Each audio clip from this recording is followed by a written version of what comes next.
Howdy, folks. Happy Wednesday. Happy hump day. We have lots to discuss. We have Kevin Allen for on our usual Monday, Wednesday, Friday shift. But we will start with the pre-show. Go ahead, Russ.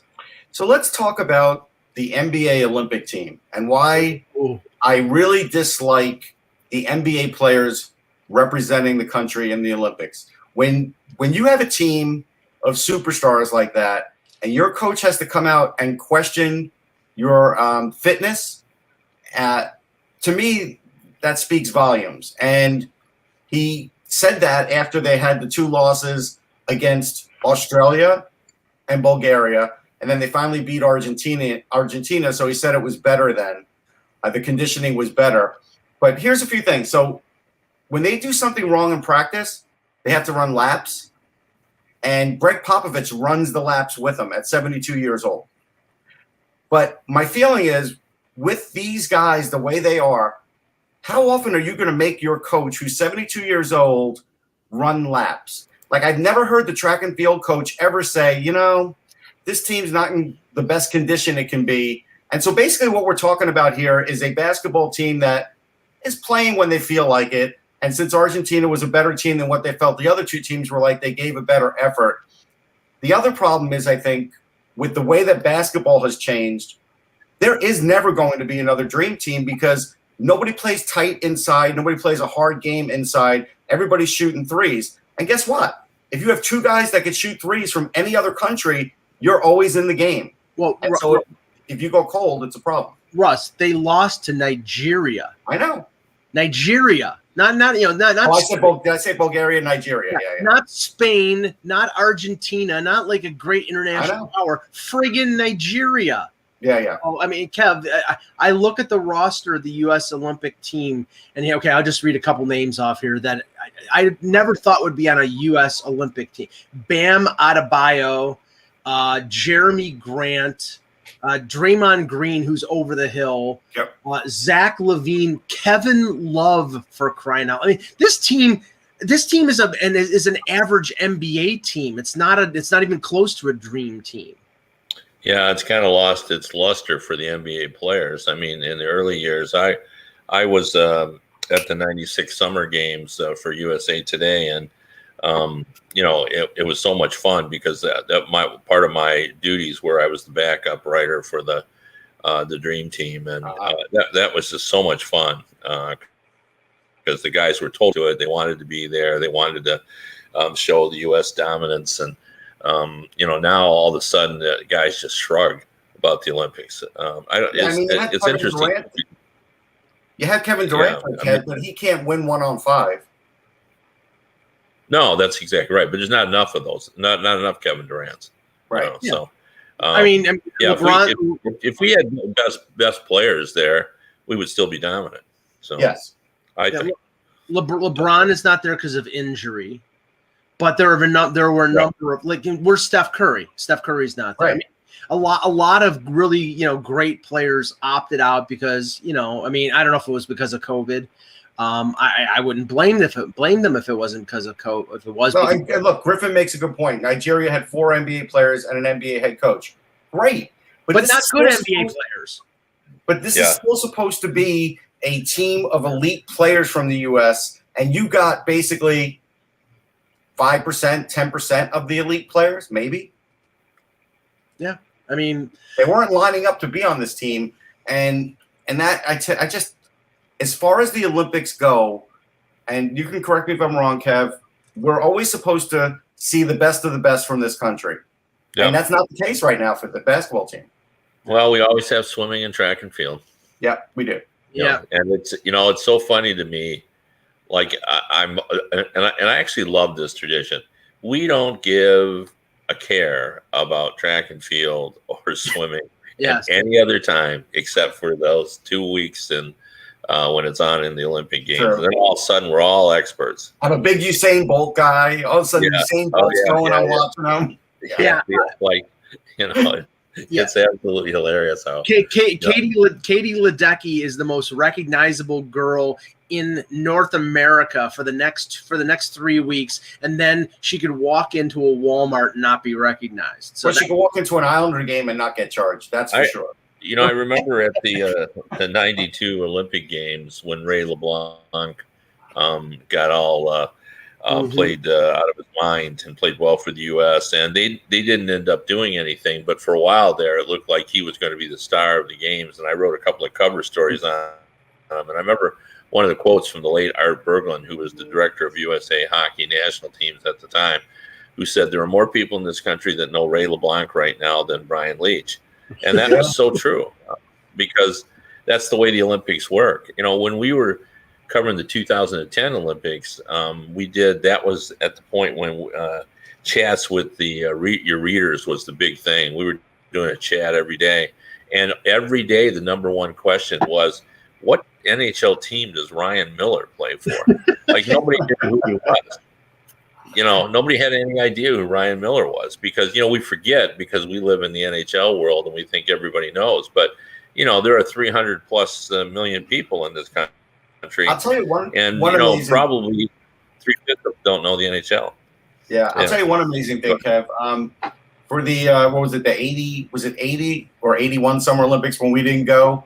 80, yeah. So at University of Houston, when I would eat lunch, there would always be these elite athletes all around all day, even guys who were like Carl Lewis would train there. And so I would be eating with somebody who would tell me, yeah, I was a high diver for Australia and I won silver. And it would just blow my mind that I'm like, I'm just a schlep who's on campus here and I'm eating with these, Olympic athletes. And so, yeah, I always have a fondness for that. Go ahead, Mike. No, I was just going to say, the guy I envied the least as an Olympian was Mark Barron. He was the goalie for the '84 U.S. Olympic team, and he had to follow Jim Craig. And I'm like, even if this guy plays great, he's never going to be able to equal the fame or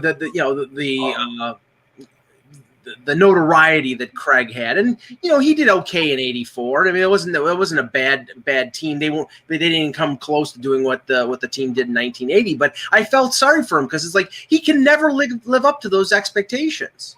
Well, the whole team really couldn't live up to the expectation. But I was going to tell the story of one of my first big journalism assignments was in 1976. I was at Eastern Michigan University writing for the college paper, and one of the former, he had just graduated athletes from Eastern Michigan University was a track and field guy named Hazley Crawford from Trinidad and Tobago. And Hazley Crawford had left the university and then took a job in Romulus, Michigan at a tool and die shop. And about 4 months before the Olympics, he came back to the Eastern track coach and said, what do I got to do to get ready? I'm going to run for Trinidad and Tobago. And he got trained for 4 months by the EMU coach. And then he won the gold medal in Montreal in the 100-meter dash. 100-meter dash. So, I got, and I had covered him. Like, I knew the guy. And so I, tracked him down in Montreal, which wasn't easy back then. There were no cell phones. And, but, got him to talk to me. And then I did a big piece for our paper, the gold medalist. And then they went home, and when he went home, they made him like head of the tourism for Trinidad and Tobago. And I think he held that job for like 35 years or something. They named an area. Was your article next to the bicentennial celebration? Was it like right? Yeah. No, it was I still have that article, by the way. As you can imagine, that was one of my first big articles. But 1976, Montreal.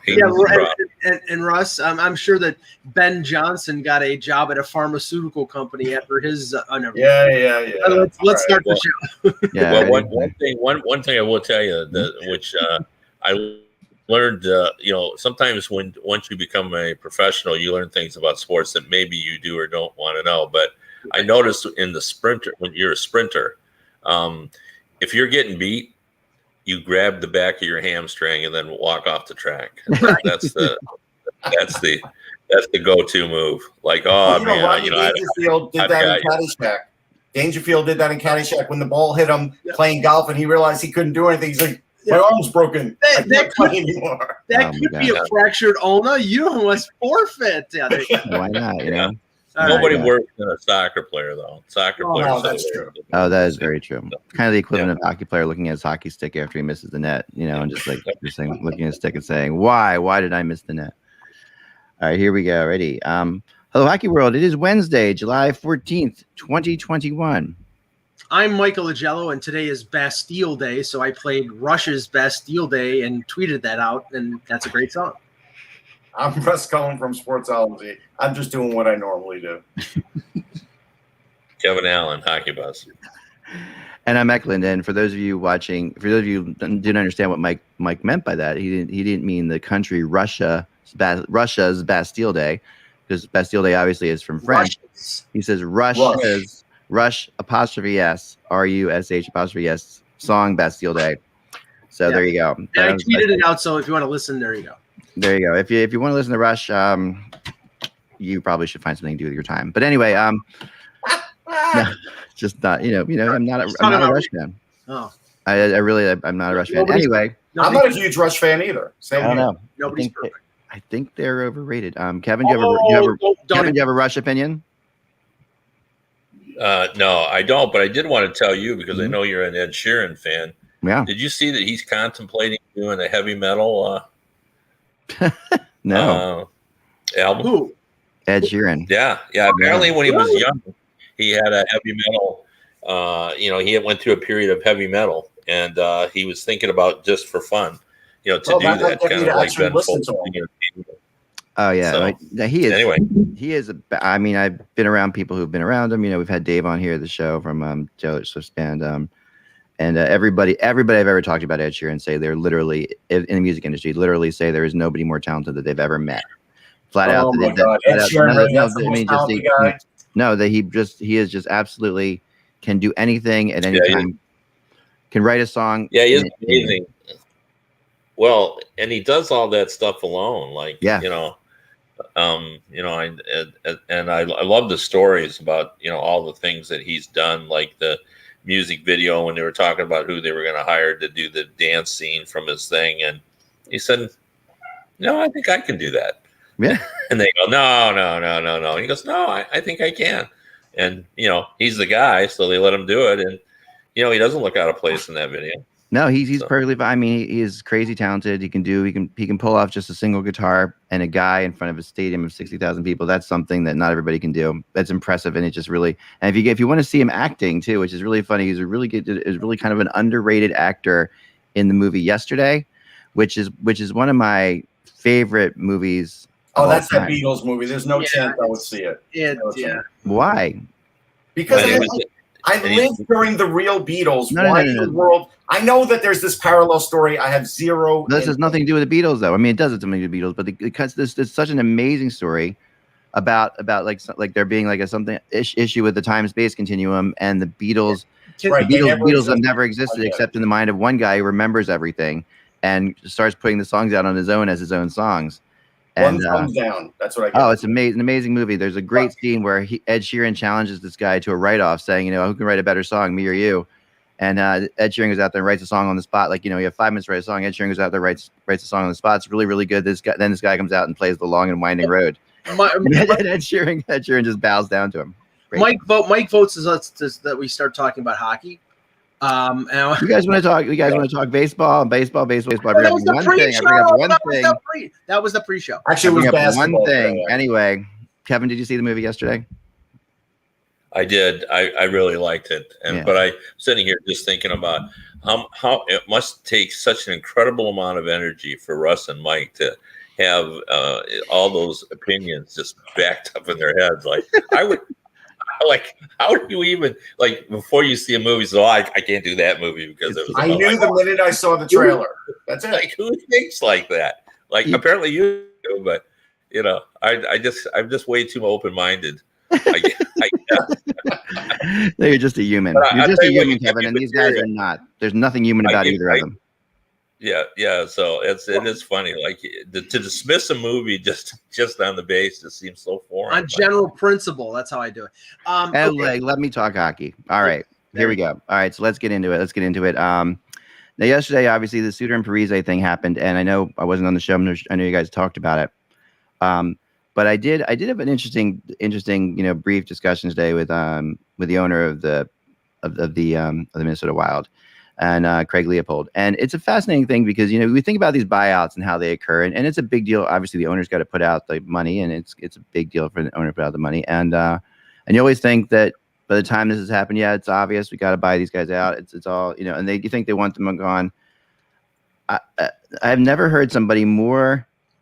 Craig said it was one of the hardest days of his life. He loves these guys so much. They're such great people. Mm-hmm. He's like it was a big signing for me when I first, basically when he first did the signing, it was his first big signing, that the Wild did with him as an owner. He's been with Suter since, he was an owner for the Nashville Predators, it's like these guys are so, and it's like, I'm just glad it's over, he said, but it's such a hard thing to do. And I don't think it was interesting to hear that because I don't think people ever really kind of put that perspective on it. When we're just looking at dollars and cents and numbers and cap sets and stuff like that, that sometimes the players, the owner just legitimately likes these guys. Well, yeah, I mean, he loves the cap space more, but that's just the nature of the business. That's the business. He's got to do it, but it doesn't make it easy. No, it doesn't make it easy, and he'd be inhumane if not human if he didn't have some emotion. Right. And two guys who've been there for 9 years and two fantastic players. I mean, I don't know if they're Hall of Famers. Will depend on that, or determine that when we get to the end of their careers. But the aspect of this, Kevin, that I heard yesterday that I didn't think about was not, okay, Suter's still a good player. He played very well last year. Parise's had some injury issues, but the motivation for Minnesota, one of the big motivations was they couldn't trade these guys, not because they couldn't get anything back, but because if they retired early, the cap recapture would kill them. Yeah. So they had to buy them out to avoid that cap recapture option. And with Parise, I think he has 4 years left and he's had injury problems right now. That was likely. So that would have really killed them. So they had to buy them out.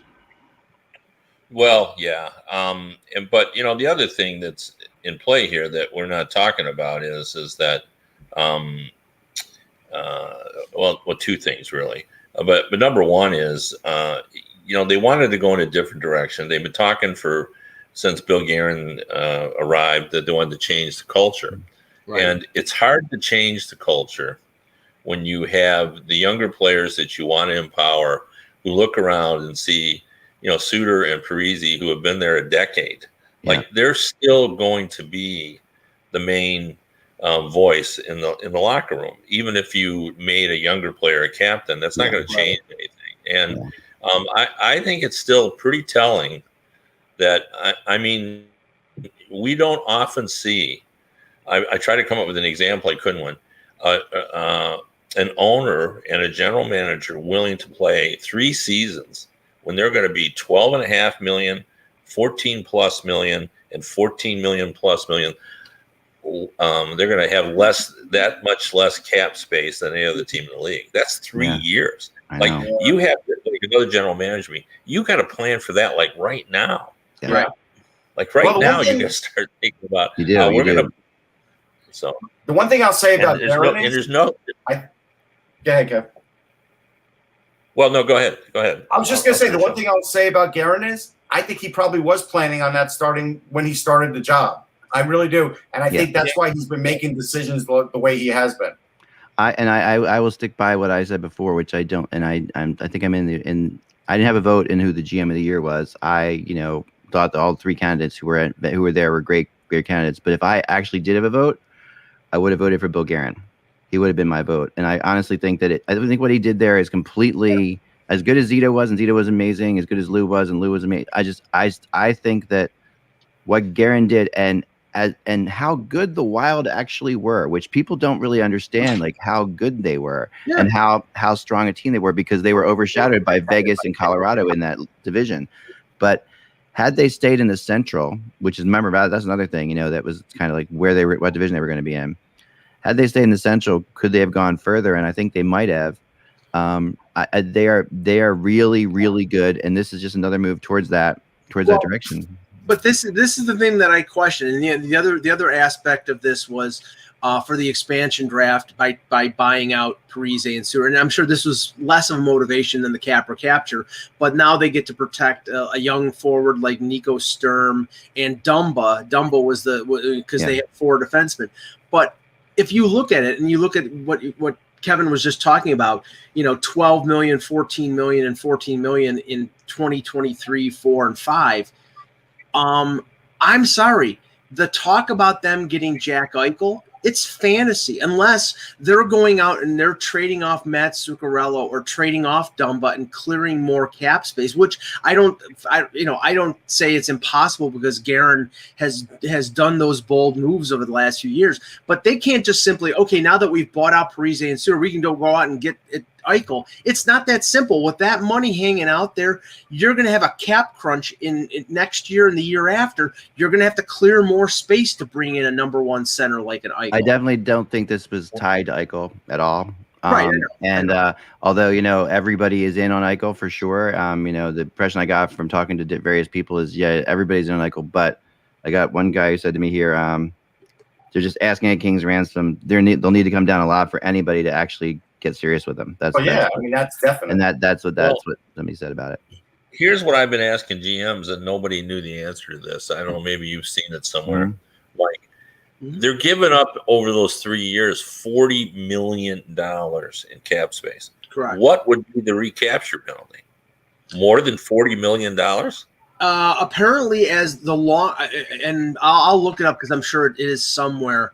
I think the longer it gets closer to the end of the contract, if they retire, the penalty is punitive. I know that it was I don't think it's $40 million though. No, but for 1 year it was like and I'm only using the Shea Weber example. I remember hearing that if Shea Weber retired a year early, that Nashville would be automatically get some sort of $20 million cap hit. I'll see if I can find it out there because I'm sure it's out there. But if I find it, I'll let you know. Yeah, here's the weird thing. Go ahead. I was just gonna say, here's the weird thing about Minnesota. They're actually strong at center with their prospects, and I don't think I would trade for Eichel because they have Rossi. They've got Jack McBain who'll be there in a year or so. Maybe, I don't think they signed him, so maybe he'll go 1 more year in college. But those are 2 really good centers. I mean, Rossi could be a first-line center. McBain's a bottom pairing guy, he's probably a 4th-line center. But again, I just think what they would have to outlay for Eichel is not worth it. I don't think they should do it. Yeah, I mean, I think they would like to do something bold, but I don't think it's going to be Eichel. Good, Kev. Yeah. Well, and just kind of carrying on with this team too. The other thing that's been mentioned too is the amount of money that Craig Leopold, who's a good guy, by the way. So I'm not surprised that he was bothered by this. And I do sincere when they said, at the very least, now we allow these players to go out and find in Parise's case, find a team that appreciates what he can do now. But they only have $10 million left in salary. So it only costs Craig 2/3 of $10 million for each player. Now it's still significant, but I've seen people write they equate base with expenditure of money. Their contracts were front loaded, so they're getting $6 million over the last 4 seasons. So here's the problem with that. Will in most cases when guys get bought out, they become even more attractive on the marketplace because they can play for almost the minimum because they're getting paid. Yep. But Will Suter, for example, will he say, but I'm getting my $6 million this year, but then I'm getting only $2 million the next year, so I'm going to need a 2-year deal, and I'm going to need like a fair market value salary. Mm-hmm. Like if he does, he might do that because right now. The market for him is every team in the league right now. But I think, it really is. I mean, I've been checking. I've got a list of 10 teams now. We're all assuming he will take the minimum. we're all assuming they'll take the minimum, but I mean, like, never took. I'm hearing he might not. Yeah. So now, if that's the case, that's going to eliminate half the teams. Yeah. So I guess it depends how much he wants to win, right? How much does he want to win? Really, that comes into it, right? Well, because just think the Tampa Bay Lightning. Yeah. If the Tampa Bay, if Julian Breezeball calls and said, "Look, you'll have to play right D, but come here, we feel like we have a good chance to win for a third time." And he looks around. First of all, he knows Ryan McDonough very well. Yeah. He'd be comfortable there. What a role he would he could play on that team. So, he would be something else. But it would have their third pair. Hold on 1 second, guys. I'll be back. Yeah, it would have to be a league minimum for 1 year. But if you wanted to win a cup, then I mean, Tampa Bay, there's no way in hell that they're paying him more than they would be able to pay him more than league minimum. Now, Colorado might. I heard Colorado. I heard Vegas is. I mean, I think any contending team would love to add. No, but we all have to be careful because, like, we all do say, "Hey, he'll go to Tampa or whatever and play for the minimum." But like I was saying before, when we were kind of getting glitchy, like LeCavier never took the minimum. He got bought out. Brad Richards never took the minimum. Right. He got bought out. Like, sometimes these guys don't, like Kevin said. Yeah, no, I mean, it's very possible. And I mean, could he go someplace like Detroit, and be like a mentor to Sider and young defensemen and young players? Could he do that? Because then he would be, they have no limitations in terms of the cap. They could pay him $5 million. But I mean, not say that they would, but I'm saying they could pay him $5 million. But would he be open to that? Anything's possible. Yeah, I don't know. I mean, I would think he'd want to go to a contender. I just can't. He saw how poorly the Red Wings obviously have played the last 2 years. I can't see him doing that, or going to Buffalo, or I think Tampa, Boston, Washington, the Islanders. You got to remember the Islanders had Barry Trotz. Yeah, well, for sure, and they're going to possibly lose or trade Leddy. Right. And let's talk about that for a sec, because there's word coming out from Arthur Staple and from Andrew Gross that Leddy will be left unprotected and Francis is going to take him. And if that's really going to happen, I have to believe there's a side deal to make that happen, because I don't think both sides would do that just automatically, and it would be so surreptitious that they would say so ahead of time and everybody seems to know it. So I have to believe there's a side deal there. Yeah.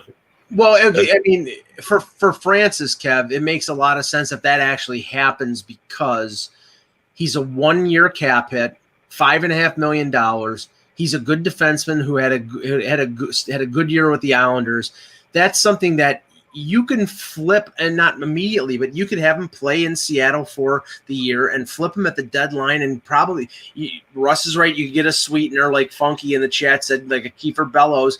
And on top of that, you could get as much as a second or maybe even a first round pick from a contending team, retaining half the salary. So there's almost no downside with taking a guy like Leddy, because it's a short-term thing. Yeah. I mean, no, it's good Kiefer Bellows. That's way too much. Then it's worth it because you're getting a long-term. Yeah, that's a lot. Right. I mean, now I've heard a lot about Suter in Detroit, Kevin, a lot too. Is it places he's always wanted to play? Do you know anything about that?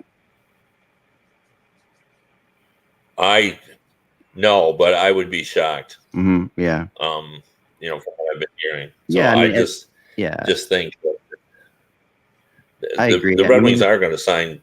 Right. I think that we talked about. I don't know if you guys were talking about it when I was away for a second, but that this is obviously. Yesterday we're talking about what's the Matt Niskanen guy out there? This is obviously that. Suter's the Matt Niskanen guy. If the Flyers are looking for that fit as well. Okay, I would say this. I don't think Suter could play the Matt Niskanen role of a couple years ago. I don't think he could do that. I think Savard is the Niskanen guy. Okay, I got the cap recapture from our friends at Puckpedia, Kevin. Okay. Say, for example, Suter and Parise retired this summer. The cap hit would be $5.04 million for 4 years. So that's $40 million total for the two of them. If they retired next year, $6.2 million a year each for the next 3 years. That's 36 million, 6.5 million in 2023. Then it goes, so that would be 26 million, and then if they retire in the last year of their contract, it would be 6.5 million for 1 year each. That would be 13 million. So it is punitive. It's punishment if they had now. Not say they're going to retire. It certainly is, but it's obviously still more to buy them out. That's my only point. Like, people are saying, well, that's why they did it with the cap. They're getting punished more by buying them out. Yeah, and so there's more to it than they just wanted to avoid that, because go ahead. The way I heard it explained, and this makes sense, is that with them buying out, Minnesota and Bill Guerin and Craig Leopold are in control. They know the numbers. They know that we bought them out. We know what it's going to be. We can deal with it. They were not in control if, say, Zach Parise was traded to the Islanders and then retired after 1 year. It would be up to him, and they would be, then they would have to prepare at a moment's notice for this cap recapture. So it may cost them more with what they did, but at least they know the ins and outs of what they did. And I think that's a big point, Mike. And I also think that this is Leopold's way of saying to Bill Guerin, I want you to make this team exactly as you want to make it. Like, I want you to be able to control this, and make you to be able to do what you want to do. And I like what you did last year in handing leadership roles over. Like Kevin said, like, let's let those young kids continue to do this. Yep. They're big personalities. Suter and Parise are big personalities. There can be even bigger personalities if they're like moping around and not playing, and not happy. That's not a great situation either. But go ahead, Kevin. Here's my final point, though, that I want to make. And the only reason I keep bringing this up is the bottom line is this. It was going to cost them, for sure, whether it was we could recapture everything. And maybe you're right. They prefer the certainty, but they're going to pay more now. The bottom line is this. They didn't want them on the team anymore.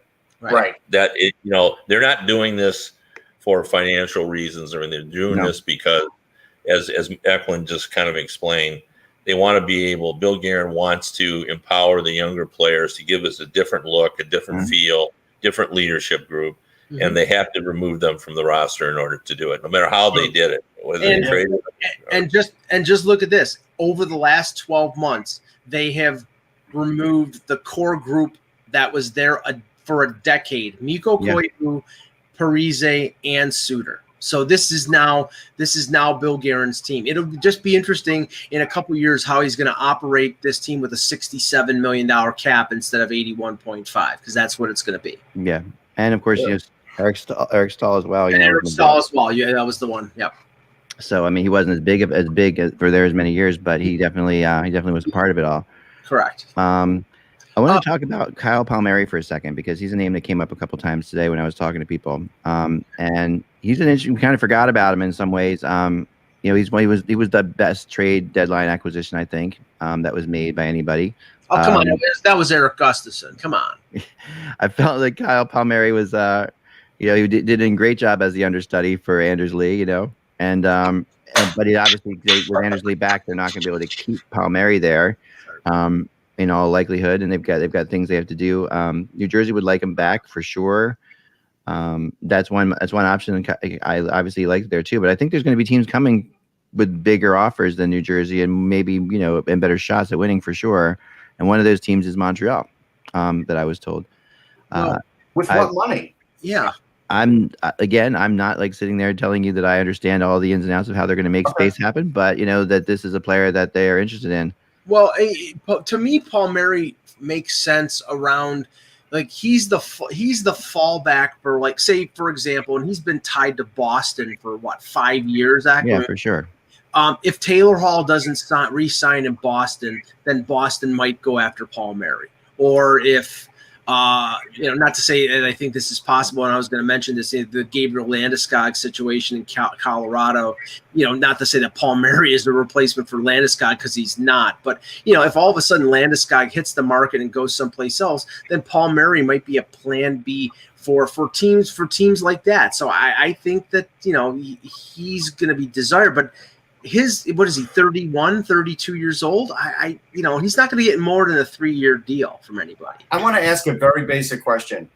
What year will the New Jersey Devils remotely spend close to the cap? Because they're another team with about $35 million in cap space. Yeah, no, that's a good question. He's 30 years old. Yeah. I think one of the places New Jersey is going to spend money is a backup goalie, I was told. I mean, they did go out and they got Blackwood, back in it, and I think he's phenomenal, and he's one of my favorite young goalies. But I was told here that there was a good chance that this is where Holtby could end up. That Braden Holtby could end up in New Jersey as the backup. Well, I mean, that's okay. That's possible.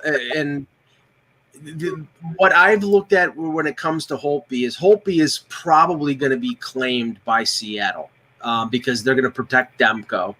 We've all said that they're probably going to pick Jake Allen, and there's a couple other goalies out there. But Holtby is the guy with 1 year left that Francis could pluck from Vancouver and flip someplace else and retain salary. He wouldn't have to retain salary when it comes to New Jersey because they have all the salary cap space in the world. But a team like Toronto, where I've heard Holtby mentioned as a potential 1B for Jack Campbell, if they don't re-sign Anderson, they would have to retain salary. But I think that's possible. So he's definitely in the mix. I don't think it's going to be a direct trade from Vancouver to New Jersey, though. I think it might be through Seattle. It could be. It could be for sure. Kevin, have you heard anything? I mean, we talked a little bit today on the phone briefly about Parise and the Islanders. I mean, that's been something that's been mentioned quite a bit. Do you think that could happen?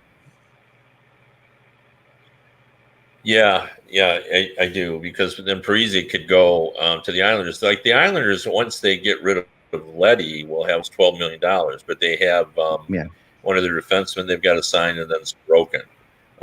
So there's room for them to bring in a couple of scorers, as long as they're not big time, salary. It's like Palmieri would be a stretch for them, unless they get rid of somebody else.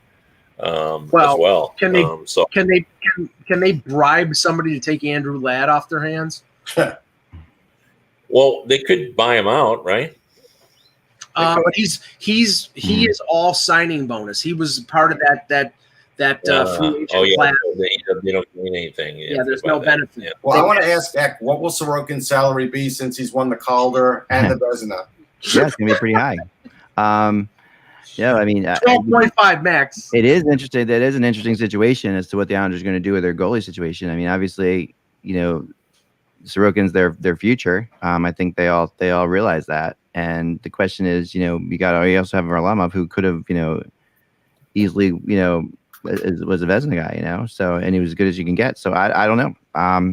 They're gonna have to spend a lot of money for Sorokin, I think. I think it's going to be over 5. I think it'll be 5. I don't know if it'll be over 5. I think 5 is the stopping point. Maybe they're going to pay him $5 million a year, even on a bridge. I think they might. If it's a 3-year deal, Kev, I think they would do it. Yeah. Okay.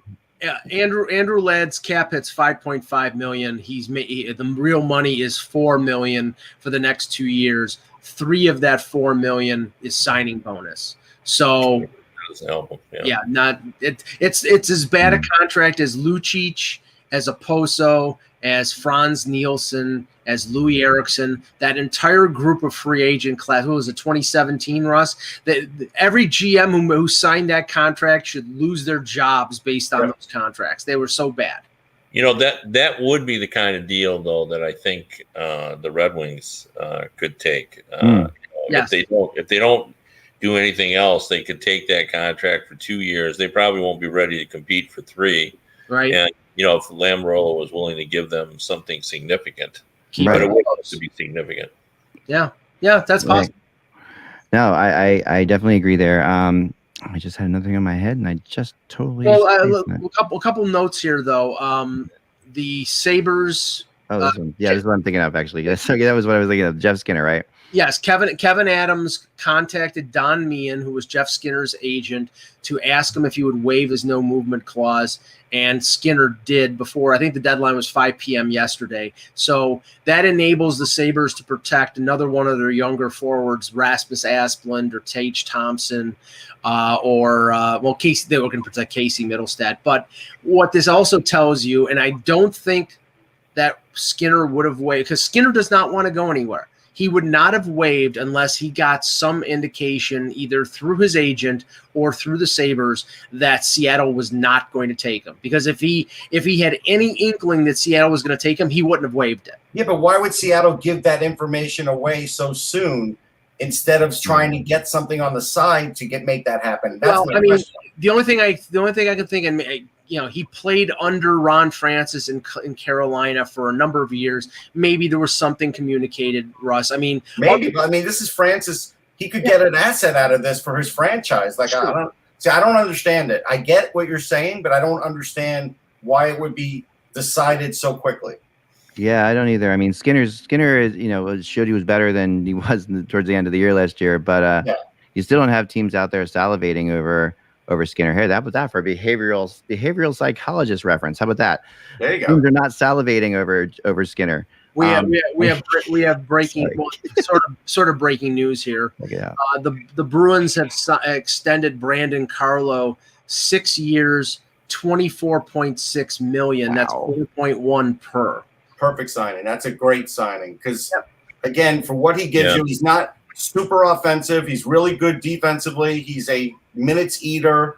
He will get you, he'll probably get you 25 points, but he plays rock solid defense and great puck movement. He hits. That's good. They needed to do that because they have to sort of solidify their blue line. I really like that. But what that tells you is – sorry, go ahead, Kev. I was just going to say, what do they got left now on their cap space?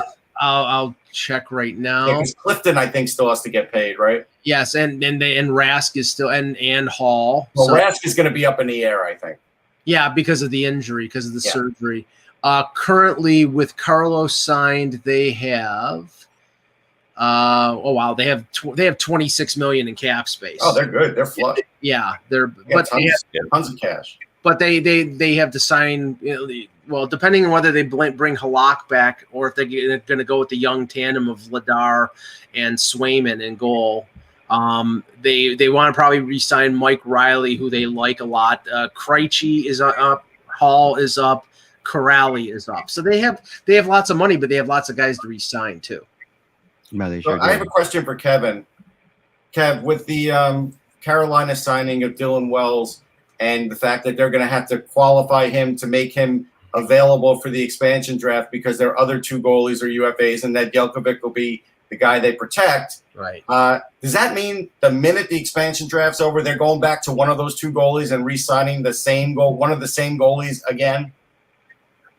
Not that I'm aware of. I think they're going elsewhere. I think Mrazek has said he's going to test the market. So okay, and you don't think they'll go with Reimer either, then? No, I don't think that. Okay, they would. The fear of a great large chunk of Southern Ontario, Russ, is that the fallback if they lose Freddie Anderson is Optimus Rhyme. Yeah, I know. If he gets signed by the Leafs, half the Leafs fan base will be cheering. How about Mrazek in Toronto, Mike? How about that? Yeah, buy me a gross of Mrazek testing the market is an interesting one. I think he's got the best situation he's ever going to find where he is right now. I agree with you. I think testing the market, he may not get what he's looking for. Yeah, this is like you're really dating a hot girl, Mr. Mrazek. You should probably think about that for a second. Figure out a way to make friends. But Mrazek, now speaking of goalies, of course, I wasn't on yesterday, but the whole idea of Pekka Rinne retiring, I thought I wanted to talk about for a second, just because, such a classy guy. If you get a chance to read the Players Tribune article he wrote too, just really well done. And I just think it's really, here's a guy that he's not a Hall of Famer, by any stretch of the imagination, but he's is obviously one of maybe the best, maybe the most important Nashville Predator of all time. Yeah, I think that's true. You think so, Kevin? Yeah, for sure. Yeah, I mean, for sure, most popular player ever. So. Yeah, I mean, his number will be retired in that building, I believe. And it should be. I mean, if anyone's ever going to be, it should be him. I think they'll retire it. Yeah, I think they will too. We said that yesterday. I'm with you. Yeah, and I think that just I just appreciate in his article how he just said his body feels like he could still do it. He feels like he's still, but he looked at his kid and his wife, and he's just a different person now, and he sees himself in a different spot. And I think if he looked at video and saw the difference of his speed post to post now for like 3 or 4 years ago, he would tell you a different tune behind closed doors. Well, players always feel one thing, players always feel they still have it, so. Yeah. And there's no question that his heart is still there. I mean, he's still the heart's there. There's no question about that. But he definitely, this helps out the Predators a lot, obviously. Yeah. The situation helps them. The interesting thing, when it comes to the Preds is I think it was Pierre LeBrun that reported yesterday that they're likely going to expose Matt Duchene to in the expansion draft. They don't know whether they're going to protect 7, 3, and 1 or 8 skaters, but they have 5 defensemen, and this goes with what you were mentioning, Kev, about Nashville potentially trading one of their defensemen because they have 5 defensemen that they like, and they don't want to lose any of them to Seattle, so they might preemptively make some sort of trade to move one of them. But that's like the Nick Leddy thing. When everybody's up against it, you're not going to get much. You're not going to get if you're trading Ekholm or if you're trading Ellis or if you're trading. You're being held up. You're not going to get a premium return for these. And guys. Isn't Nashville going to be yet another team that needs a backup goalie? Oh yeah, I mean they like one of their kids, but I don't think he's ready yet, right? Right, they do like one of the kids. I think they're going to give Askarov another year. Yeah, ask us. Go ahead. I don't see any reason in the world. I think he's under contract. Oh, he's still under contract over there? I think it's Carl. Okay. Yeah. But here's the thing. 2 more years. About what were we talking about? With the Predators, and like it was no big surprise that Duchene is going to be exposed. They're going to expose Johansson too. I mean, they would love to get rid of those contracts. Right. Yeah, there's no reason at all. Francis isn't going to touch them. No, they're not. That's why when I saw Pierre's, I mean, I'm sure he was the first to get that official, but I think everyone was just assuming that both those guys would be exposed. Yeah, so. I mean, my gosh, they would be so. I mean, to lose. I mean, it's a shame. It's really a shame on both of their parts. It just doesn't make any sense still to me. Yeah, I'll tell you what's interesting though. It's brought up in the chat room. It just scrolled. So I'm not. Julian, where he says that Nashville is going to end up protecting Colton Sissons over Matt Duchene, but they're protecting the contract as much as anything because he signed to a great contract. Right. Yeah. And they got a lot of guys that are the same. Yeah. Sissons, Yarncroc, I mean, it's. No, they do. I mean, but now Duchene, has to agree to waive his no movement. He doesn't have no. He doesn't have no movement? Okay. And Johansson doesn't either? I don't believe so. I'll find out right now. He's got the high salary, no move. Right. Yeah, no, he's pretty much the monetary no move. Yes. I mean, if could Duchene rekindle his career in Seattle? Is it possible? He won't get a chance to find out. It's possible, but there's no way they're taking that on. Right. I know, but I'm just thinking, yes, it's possible. Yes. I mean, this is.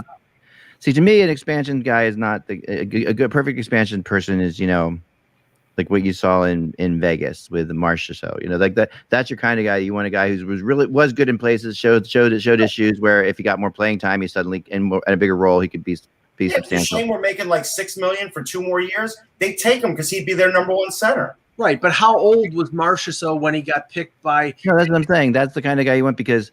Not the guy who's already been the superstar, got the big contract, and then failed. Like this is it's a very different kind of scenario, right? So yeah, Marchessault was 26 when he was picked in the or when he got moved to Vegas. Duchene's 30. Johansson's 28. Both of them have not a no trade or not a no move, so they can be exposed. And like Kevin said, they probably should be and would be because nobody's touching them with the 10-foot pole the way they play. Yeah. You know what team we really haven't talked about as to what they're going to do with the expansion draft is the Arizona Coyotes. We've not really even talked about them. They are absolutely confusing. I mean, they're confusing on every level. We don't know what they're doing with the team. I mean, before you even start expansion drafts, you need to figure out what the hell's going on with your team. Like, I don't know if they have enough players to protect, Russ. I know. I mean, that's the thing. They may do the 8 skaters, just because that may be their strategy. I mean, yeah, I guess they could do that, but I mean, they have to protect players. This is the thing. Like the Sabres, the Arizona Coyotes have to protect players in the expansion draft that they're more than likely going to trade. Right. They're not going to trade them now because they're not going to get the value that they could get for them. Yeah. So with the Sabres, that's Eichel, Reinhart, Ristolainen. With Arizona, that's Kessel. That's probably Connor Garland. That's Ekman Larson, yeah, and the goalie Kemper. So you know that's a bad position to really be in because you're protecting guys that you really not that you don't. You're protecting guys for future assets, so it's really an unknown. Yeah. You know what? An interesting thing, and for years the NHL has protected Arizona. Phoenix, Arizona. Oh, absolutely. They protected them in every which way. They backed them. Big market, like the size of Philadelphia, basically.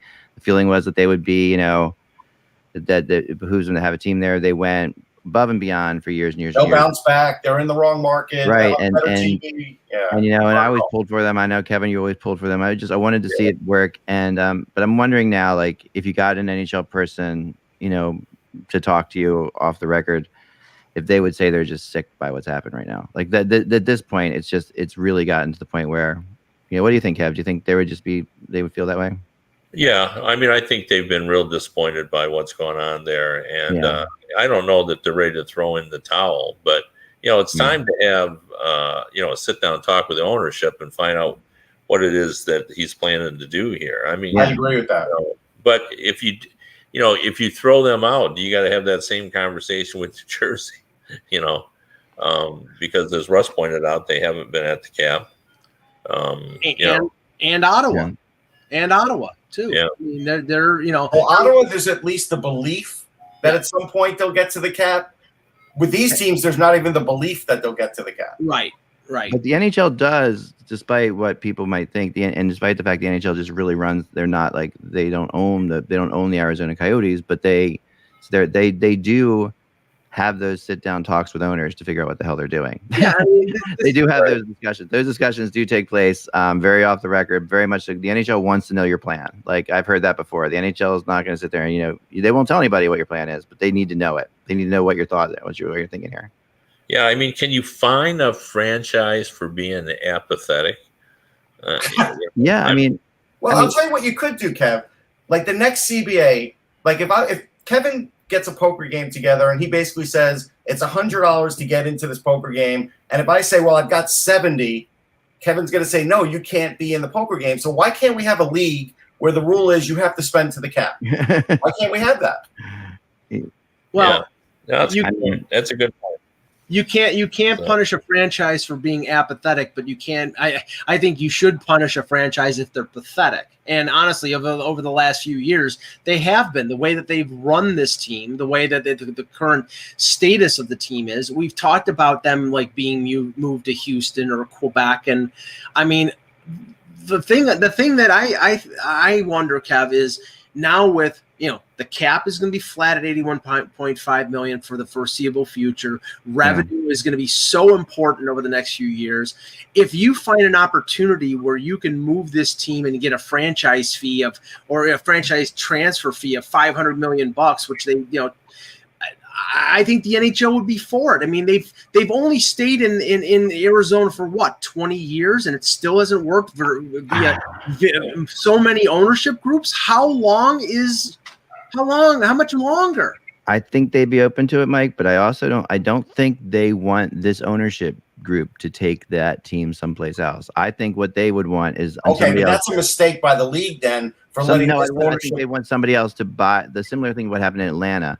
They want somebody to buy the team. I get it. But I think when the league allowed this owner to buy the team, right, he isn't living up to what they thought he would be. That's not great vetting on the league. That's where I think, they could step in. And the one thing I'd throw out there, though, people always say, well, they need to do a better job of vetting ownership. But I talked to a friend of mine, and it was actually a college roommate who was an accountant, who said it's the hardest thing in the world to vet the economic strength of anyone.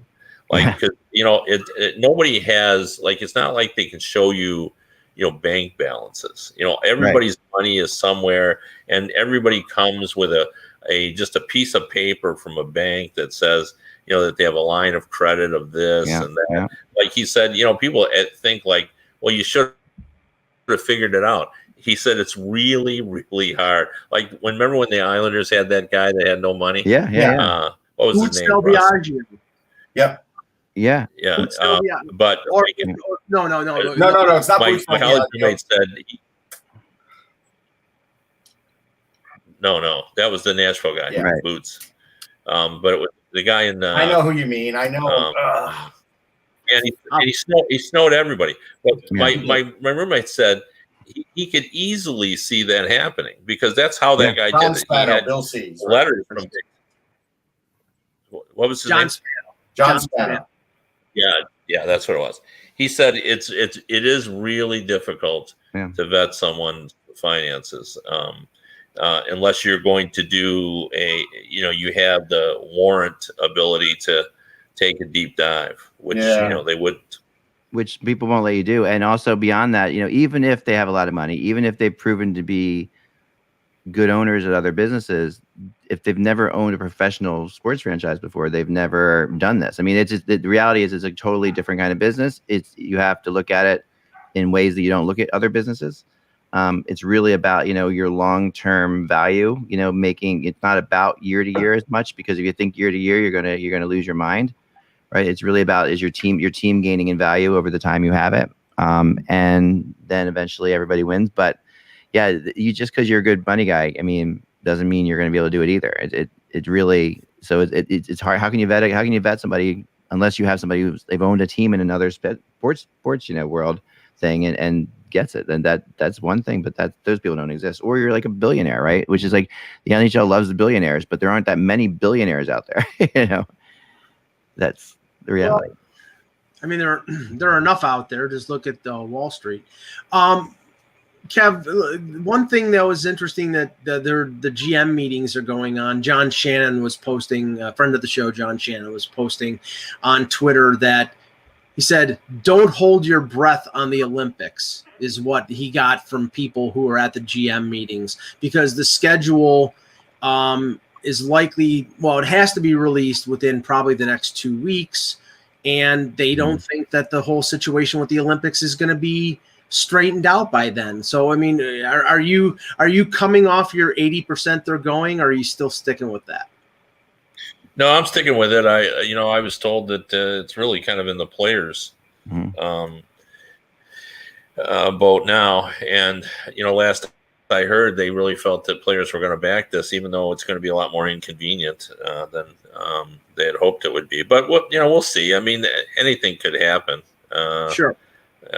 On these type situations. So, but I think players want to go. I think Bettman will live up to his commitment to allow them to go if they still want to go. But they may end up having to have two schedules. So. I was going to say, can you see them releasing two schedules at the same time? No Olympics or I would think they have to. They'll release one, but they'll make changes. I mean, it compared to the COVID situation they just went through. This is not that big of a deal. Yeah, but this one they can make it happen if they have to. Well, the only thing is that this one they could actually sell tickets to. The last one they knew they couldn't sell tickets. Right. It's different when you have to postpone a game because of a snowstorm, and then all of a sudden the Boston Bruins and Buffalo Sabres that was supposed to play on December 12th will play on February 24th. I mean, that's one thing. When you're moving a block of say 8 games in the middle of February with only 20 games, or like a month and a half left to go in the regular season. What the hell? I mean, there's no room for you to move these games to. They'll probably they'll have a second schedule figured out, but they won't release it obviously. But they will have a second schedule figured out, and they will have it figured out in a way that puts some pressure on the Olympic people, I think. But if the NHL releases their schedule without an Olympic break in there, the pressure is solidly on the Olympic people. To make. I still think, I'm just guessing here, I still think the number one problem with the Olympics is the COVID insurance, and IOC doesn't want to pay it. That's my thought on it. And the other thing, COVID insurance, COVID insurance, yeah, possibly. Yeah. The other thing is that they said that they confirmed that the divisions will go back to as they were, meaning it sounds like the NHL is under the assumption that the border will be free and wide open in September and October when training camp and the regular season start. And I don't know what if anybody else has heard different. I've heard that it's very possible that the border will be open for vaccinated people as soon as July 21st. So if that happens, the Blue Jays go back to Toronto and then they'll be free and being able to cross the border with no problems by September. So we hope that happens. Yeah, I hope so too. I mean, although I will tell people out there, still wear your mask, because I now know 3 people who were vaccinated who have gotten this variant. I'm sure. Who've gotten the variant of this thing. 2 of them got really sick. I mean, they're both probably the vaccination probably saved their lives, to be honest. But they got very, very sick.